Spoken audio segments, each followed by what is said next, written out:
지난 11월에요. 한 낡은 배구공이 경매로 판매가 되었습니다. 그 판매 금액이 6천만 원이라고 해도 엄청나게 비싼 금액 아닙니까? 그런데 그 판매된 금액이 무려 3억 6천만 원이었습니다. 안 놀라신 분들은 다 3억짜리 공이 집에 하나씩 있으신 거죠? 여러분, 어떻게 낡은 배구공인데 이 공 하나가 3억 6천만 원에 판매될 수가 있었던 것일까요? 2001년도에 개봉한 영화 가운데 톰 행크스 주연의 캐스터 어웨이라는 제목의 영화가 있습니다. 세계적인 택배 회사인 페덱스의 직원이었었던 주인공이 급한 업무로 인하여서 회사 전용 비행기에 몸을 싣게 됩니다. 근데 폭풍우를 만난 그 비행기는 사고로 인하여서 추락을 하게 됩니다. 유일한 생존자였었던 주인공은요, 한 무인도에 표류하게 되는데요. 이후 그는 그 무인도에서 홀로 인생을 살아가야만 했었습니다. 여러분, 한번 생각해 보십시오. 그 무인도에서 혼자 생존한다는 것이 얼마나 어려웠겠습니까? 떠내려온 물건들 가운데 이 택배 물건들이 있었는데요.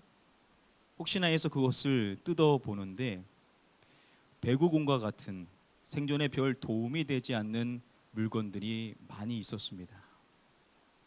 살기 위하여서 그는요, 불이 필요했었죠.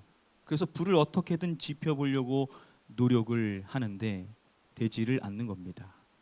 그리고 급기야 손에 출혈이 발생하게 됩니다. 모든 게 뜻대로 되지 않자 화가 난 주인공이 눈에 보였었던 그 배구공을 집어서 던져버리게 됩니다. 이후 그가 그 배구공, 자신의 핏자국이 묻은 그 배구공을 주목하게 되는데요. 그것을 보다가 그가 그 핏자국에다가 자신의 핏자국에다 눈과 코와 입을 그리게 됩니다. 바로 이 영화에서 쓰였었던 그 소품, 이 배구공이 3억 6천만 원에 낙찰이 되었었던 것입니다. 여러분, 그 영화상에서 그 배구공이 무슨 큰 의미가 있었기에 이렇게도 큰 값어치로 여겨질 수가 있었던 것일까요?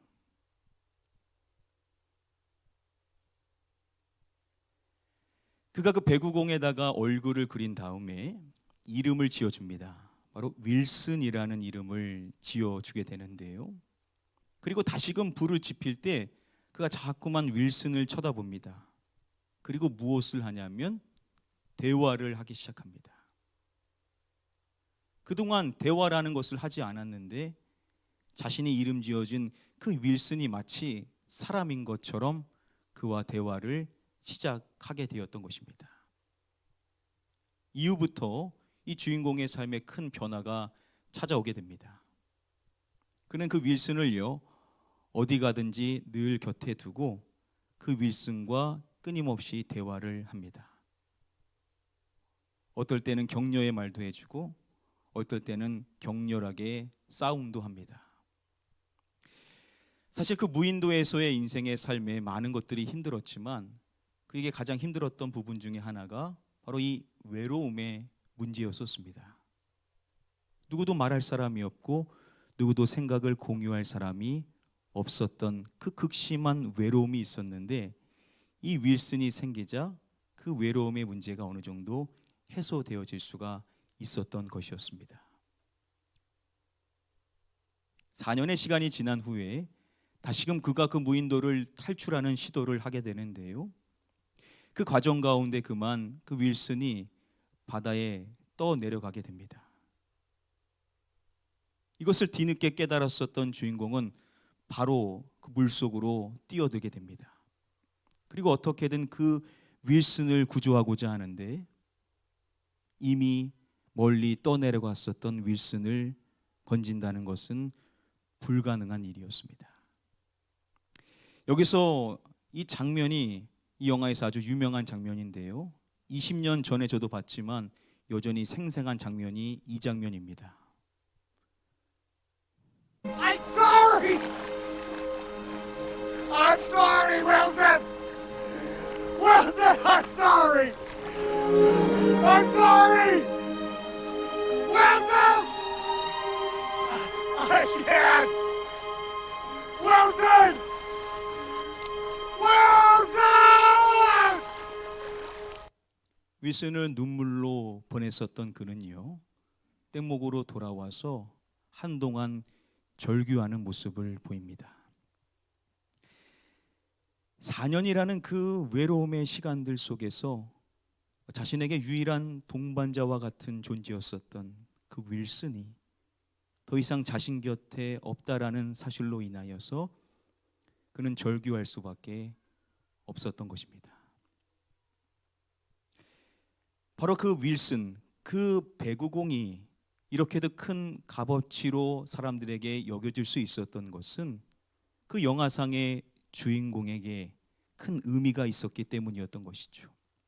바로 그 주인공의 외로움의 문제를 달래 주었었던 그 존재가 윌슨이었던 것이 사람들에게 큰 의미로 다가왔었던 것입니다.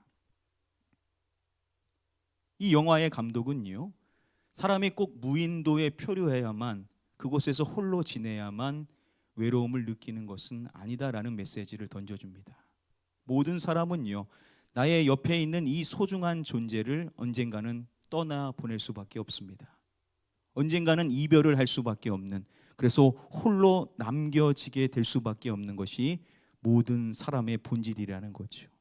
그래서 모든 사람은요, 결국은 외로움의 문제에 직면할 수밖에 없다라는 메시지를 던져주고 있습니다. 여러분, 오늘날 이 외로움은요, 새로운 사회적인 질병으로 여겨집니다. 전문가들은 이 외로움은요, 흡연을 많이 하는 것보다 사람에게 더 해로울 수 있다라고 이야기를 할 정도입니다. 작년에 이뤄진 설문조사를 보니까요, 대한민국 10명 중 무려 6명이 외로움을 느낀다라고 합니다. 그래서 대한민국을 칭할 때 뭐라고 칭하냐면 외로운 대한민국이라고 칭할 정도였습니다. 오늘날 현대인들이 겉으로는 그렇게 보이지 않을지 모르지만 대다수의 사람들이 이 외로움의 문제를 짊어진 채 인생을 살아가고 있다라는 것입니다. 우리의 인생에는 많은 문제들이 있지만 그 문제의 본질을 보면 이 외로움의 문제가 자리하고 있는 경우들이 많이 있다라고 전문가들은 말합니다. 여러분, 그러면 우리가 언제 외로움에 강하게 봉착을 하게 될까요? 많은 경우들이 있겠지만 우리가 혼자라고 느낄 때, 나 홀로 인생을 살아간다라는 느낌이 들 때 외로움에 직면하게 될 수밖에 없을 것입니다. 여러분, 꼭 주변에 사람이 없어서 외로움을 느끼는 것은 아니죠. 곤중 속에서도 외로움을 느끼는 것이 현대인들의 특징입니다. 소셜 네트워크를 통해서 수많은 사람들과 연결될 수 있다라고 말해도 그 속에서도 극심한 외로움을 느끼는 것이 오늘날 사람들의 특징 중에 하나입니다. 여러분, 믿는 그리스도인들은 어떨까요? 크리스찬이라고 해서 반드시 외로움의 문제에서 자유할 수 있는 것은 아닐 것입니다. 저와 여러분들이 믿는 크리스찬이라고 해도 우리도 똑같이 이 외로움의 문제에 직면할 수가 있다라는 것이죠. 자, 그러면 우리 그리스도인들은 이 외로움의 문제를 어떻게 해결해야만 할까요?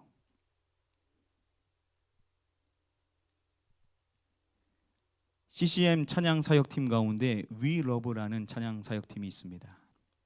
이 We Love의 한 찬양이 오랜 기간 동안 CCM 차트에서 1위를 차지할 만큼 큰 인기를 누렸었던 찬양이 있습니다.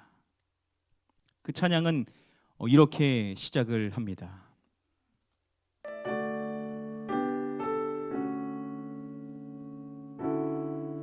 혼자서만 세상을 사는 듯이 주가 멀어 보이기만 할 때 우리는 바라보아야 하네. 우리에게 오셨던 그 주님을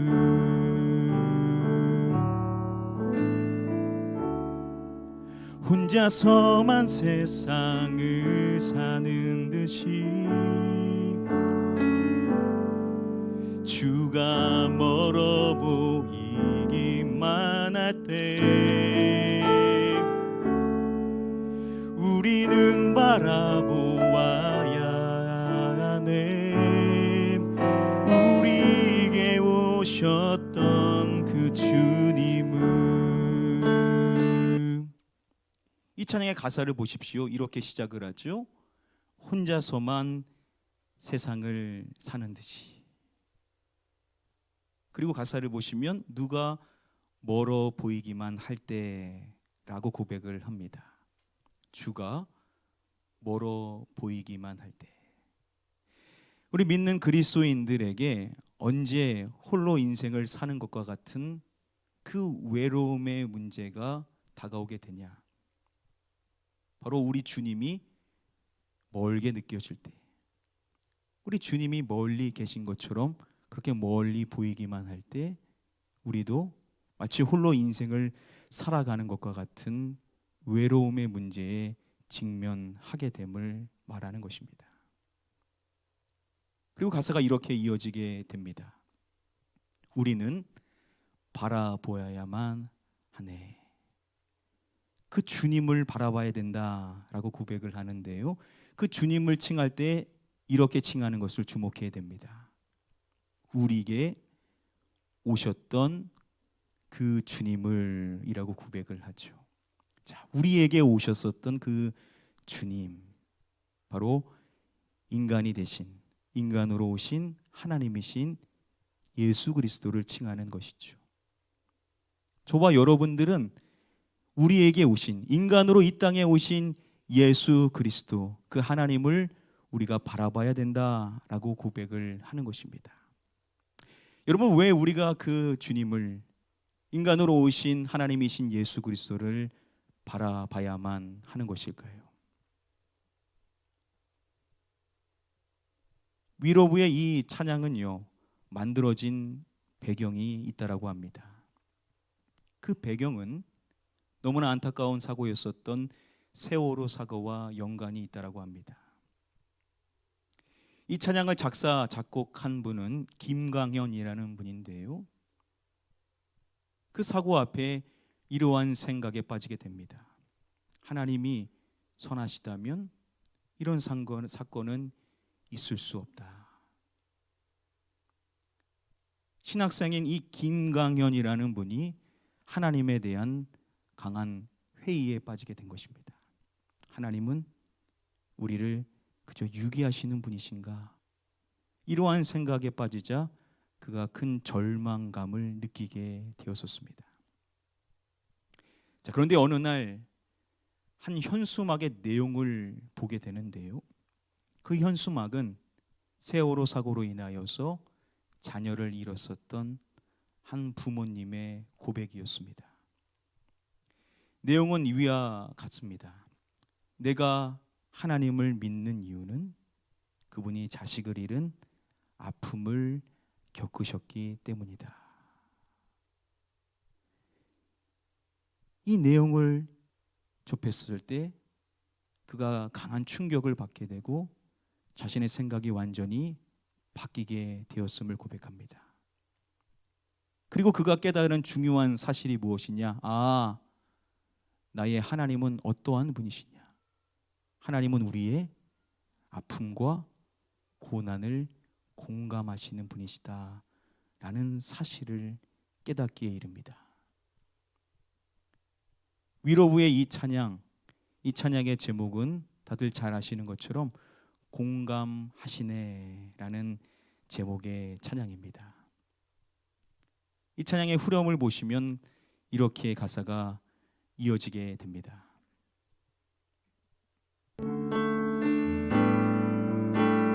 주님이 우리의 아픈 마음을 아시네. 가까이서 우리의 아픔에 공감하시네. 우리 가운데 찾아오셨던 그 주님의 우리의 모든 상황에 공감하시네.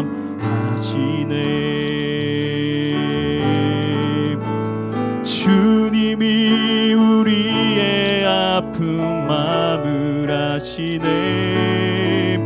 가까이서 우리의 아픔에 공감하시네. 우리 가운데 찾아오셨던 그 주님이 우리의 모든 상황에 공감하시네. 그 후렴의 가사가 이렇게 시작을 하죠.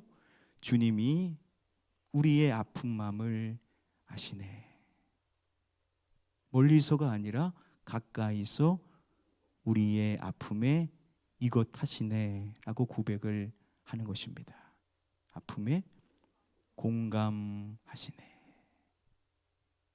우리 주님께서는요, 우리의 아픔을 모르시는 분이 결코 아니시라는 것이죠.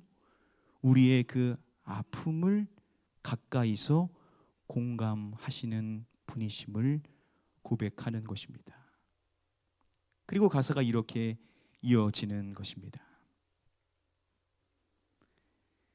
우리 가운데 찾아오셨던 그 주님이 우리의 모든 상황에 공감하시네.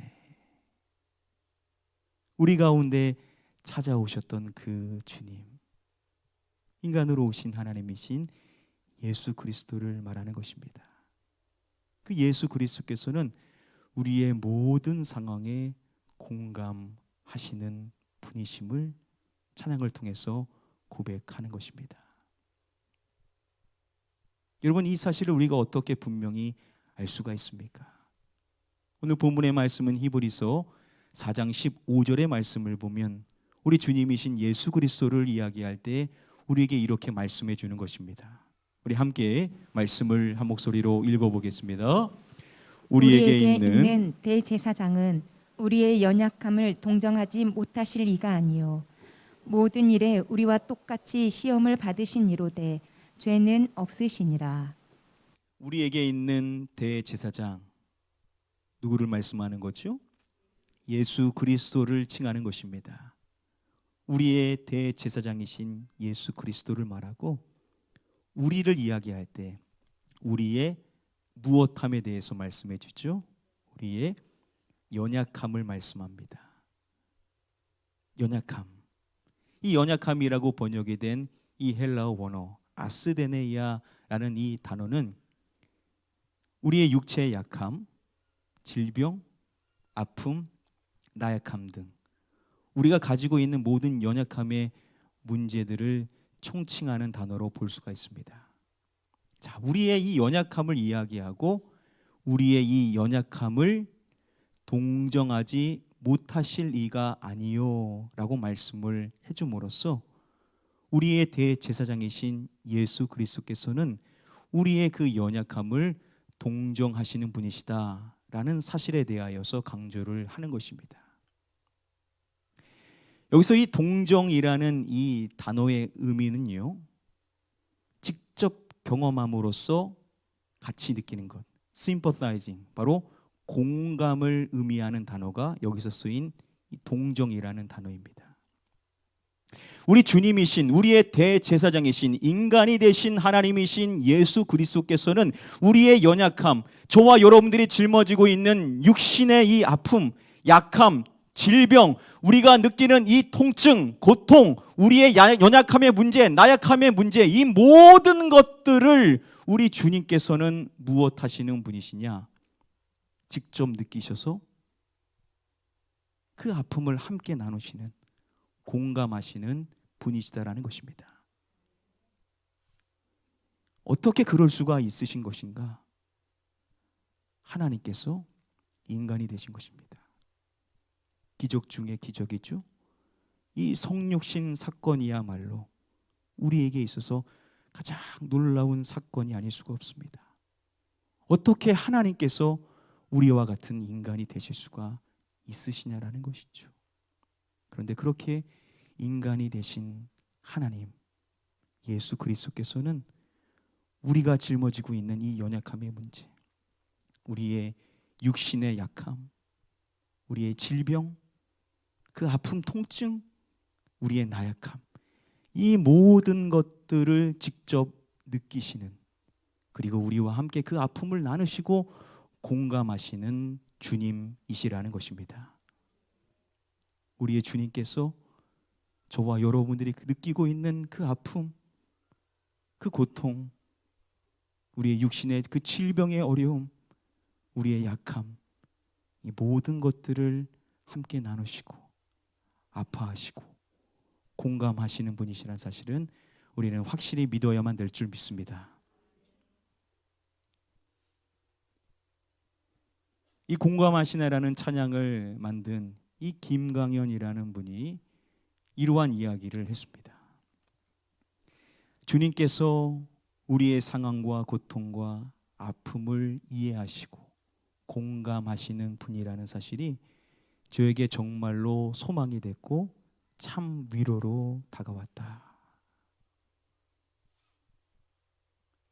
주님께서 우리의 상황과 고통과 아픔을 이해하시고 공감하시는 분이라는 사실, 그 사실이 자신에게 소망이 되었고 참 위로가 될 수가 있었다라는 것입니다. 사랑하는 성도 여러분들, 우리가 지니고 있는 이 연약함과 아픔과 공통과 질병이 한순간에 사라지면 너무나도 좋겠죠. 그러한 은혜를 우리 주님께서 우리에게 주실 수도 있지만, 그런데 성탄의 오늘 우리가 기억해야 될 중요한 사실, 우리가 그 아파하는 것, 우리가 느끼는 그 고통, 우리의 연약함, 이 모든 것을 친히 느끼시고 지금도 우리와 함께 아파하시고 공감하시는 우리 주님으로 인하여서 저와 여러분들은 위로와 소망을 누릴 수 있는 복된 존재인 줄 믿습니다. 이제 말씀을 맺도록 하겠습니다.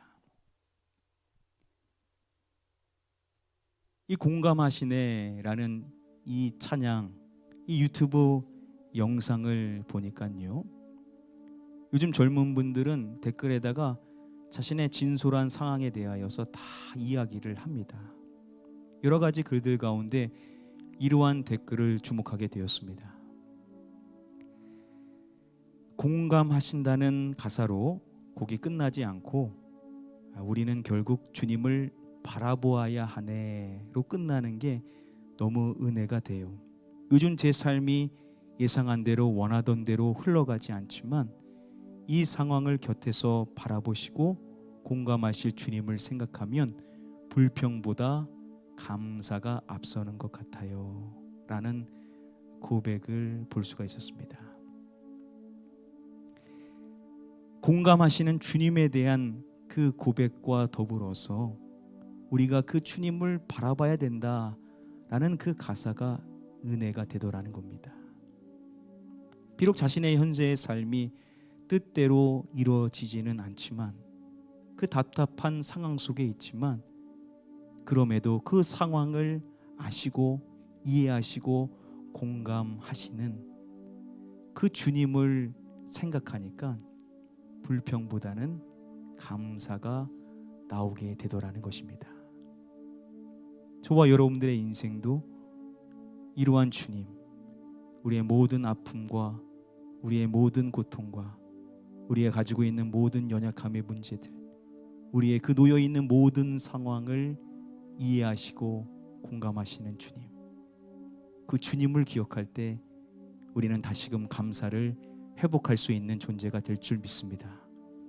저와 여러분들이 그 주님을 생각한다라는 것은 너무나도 귀한 작업입니다.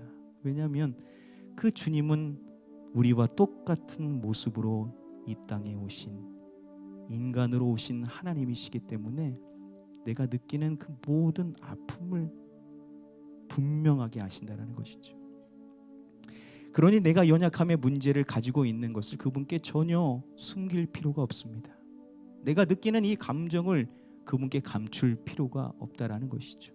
왜냐, 그분은 나와 함께 그 아픔을 나누기를 원하시는, 그리고 그 아픔을 함께 공감하시는 분이시기 때문에 우리는 그분을 생각할 때 위로와 소망을 얻을 수 있고, 그분으로 인하여서 내 외로움의 문제는 해결되어지고, 그 주님으로 인하여 감사하는 삶을 살 수 있게 될 줄 믿습니다. 오늘 이 성탄절 주님 앞에 예배하는 우리 모든 성도님들 모두가 우리의 모든 상황과 우리의 모든 아픔을 공감하시는 진 인간이 되셔서 우리와 영원히 함께 하시는 예수 그리스도, 그분으로 인하여서 여러분들의 외로움이 해결되어지고, 그분으로 인하여서 감사가 회복되어지게 되는 은혜를 누리실 수 있게 되기를 주님의 이름으로 간절히 축복하며 축원합니다.